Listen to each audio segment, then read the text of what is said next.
তারা বলেন ছাদ বাগানে আঙুর চাষ সম্ভব নয় বা আঙুর ফল মিষ্টি হয় না। আজকের ভিডিওটি সকাল সকাল তাদের জন্য। হ্যালো ফ্রেন্ডস, আমি কমল হোসেন এবং আপনারা দেখছেন গার্ডেনার টিপস উইথ কমল। আজকের সকালের প্রাপ্তি ঝুড়ি ভর্তি ফল, আর সেই ফলটি সম্পূর্ণ আমার বাগানের অর্গানিক পদ্ধতিতে তৈরি। থোকায় থোকায় আঙুর ফল যদি সকালে উঠে আপনি এমনভাবে ঝুড়িতে সাজানো থাকতে দেখেন, তাহলে আপনার ছাদ বাগানি হিসাবে কতটা প্রাউড ফিল হয় সেটি আপনি বুঝতে পারছেন। যে সমস্ত ছাদ বাগানিরা এখনও ছাদ বাগানে আঙুরের যে কোনো একটি ভালো প্রজাতি লাগাননি বা সেখান থেকে আঙুর টক হবে সেই ভয়ে আপনি লাগাচ্ছেন না, আমি বলবো আপনারা ভুল করছেন।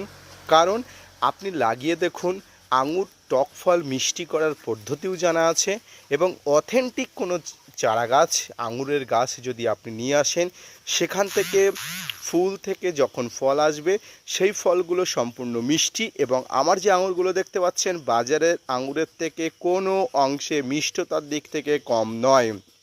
তাই আমিও বলবো আপনিও এরকম প্রাপ্তিবান ছাদ বাগানি হয়ে উঠুন এবং আপনার বাড়ির ফ্যামিলি, আপনি আপনার পরিবার পুরো ছাদ বাগানের এই অর্গানিক ফল খেয়ে তাদেরকেও কিন্তু অত্যন্ত আনন্দ দিন।